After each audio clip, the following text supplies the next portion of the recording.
మెదక్ జిల్లా వెల్దుర్తి మండలం కుక్నూరు గ్రామంలో దారుణం చోటు చేసుకుంది. శుక్రవారం గుర్తు తెలియని దుండగులు ఇంటి ముందు పార్క్ చేసిన 4 ద్విచక్ర వాహనాలకు నిప్పు పెట్టారు.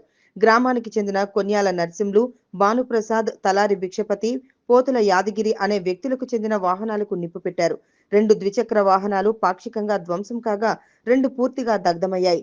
బాధితుల ఫిర్యాదుతో పోలీసులు ఘటనా స్థలానికి చేరుకుని విచారణ చేపట్టారు. గతంలో ఇలాంటి సంఘటనలు వెలుగులోకి రావడంతో స్థానికులు భయాందోళనకు గురవుతున్నారు.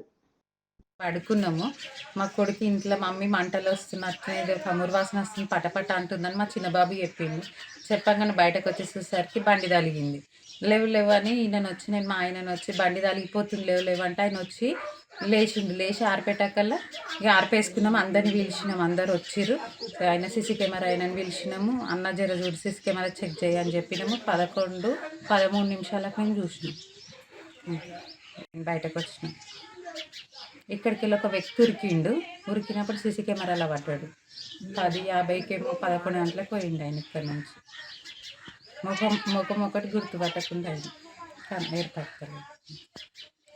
అయితే బయటకే వస్తలేడు అన్న, ఏడుస్తుంది. బయటకు వస్తే అంటు పెడతాడేమో బాధతోనే ఉన్నాడు. నైట్ 10:40 దాకా నేను కడిపెట్టింది వెళ్తున్నా సరిపోతే కళ వేసుకుంటూ కూర్చున్నా. పోయినా తెలియదని చెప్పి సబ్జెక్ట్ నిలబట్టింది. అందరూ పట్టుకెళ్ళి మొత్తుకుని నరసింహ పిలుచుకుంటూ వస్తారు. అప్పుడు లేచి చూసేవాళ్ళకెళ్ళి మంట ఇంట్లో ఉసుకెళ్తా తాగురు పూర్లు వచ్చి అవి వెళ్తూ ఆ మోటార్ వేసి నీళ్ళు పట్టి తెగింది.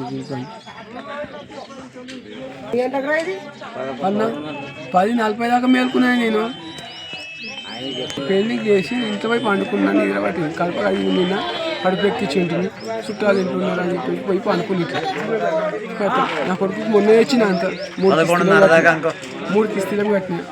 అన్ని బండ్లు అదే టైంలో నాది ఒకటే 4 సంవత్సరాలు బండి, 5 సంవత్సరాలు. మళ్ళీ నేను ఎప్పుడు నీట్ ఉంచుకుంటే బండి, కొత్త బండి ఉంచుకో. నాది గ్లామర్ బండి, నేను ఉప్పున్నప్పుడు వేసుకుంటే పని చేస్తాను. రోజు పొద్దుగా వచ్చిపోయి పోతా వస్తాను. పొద్దుగా పోతే మళ్ళీ పొద్దుగా వస్తాను. ఇదేమో నా కొడుకు దాన్ని తీసుకొచ్చి అంత 3 కిస్తీలు 4 కిస్తీలు కట్టినా యాక్టివ్.